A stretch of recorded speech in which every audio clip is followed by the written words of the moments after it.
Matapos makamit ang kanyang kauna-unahang national championship title, nakatuon na ang atensyon ni International Master John Emmanuel Garcia sa kanyang susunod na misyon. Yan ay ang muling pagrepresenta sa Pilipinas sa 6th FIDE World Chess Olympiad. Yan ang ulat ni teammate Jamaica Bayaka.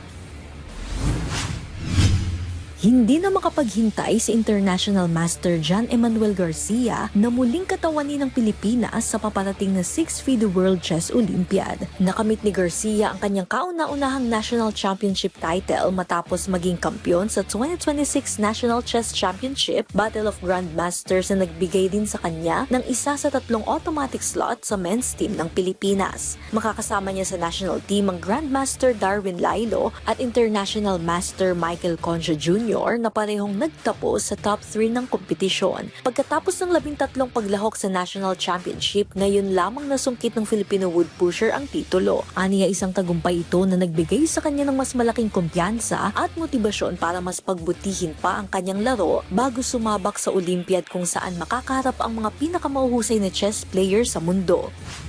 Siyempre, moral boost sa akin to and parang gagamitin ko to as sa Olympiad kasi malalakas yung kalaban. Best effort bibigay namin.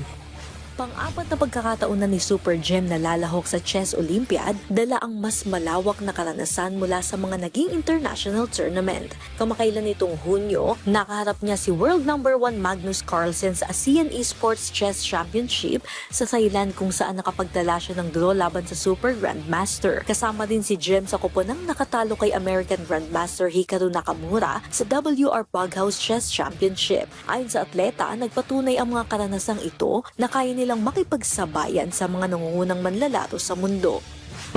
Experience ko doon kasi si Hikaru natalo namin. Tapos si Magnus nadrawhan ko. So parang lumalabas yung mga top super GMs, kaya naman sabayan.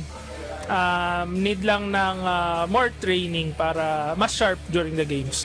5 manlalaro ang bubuo sa men's team ng Pilipinas para sa Olympiad, pero hindi pa pinapangalanan ang huling 2 miyembro na kukumpleto sa line-up para sa torneyong gaganapin sa Uzbekistan mula September 15 hanggang 28.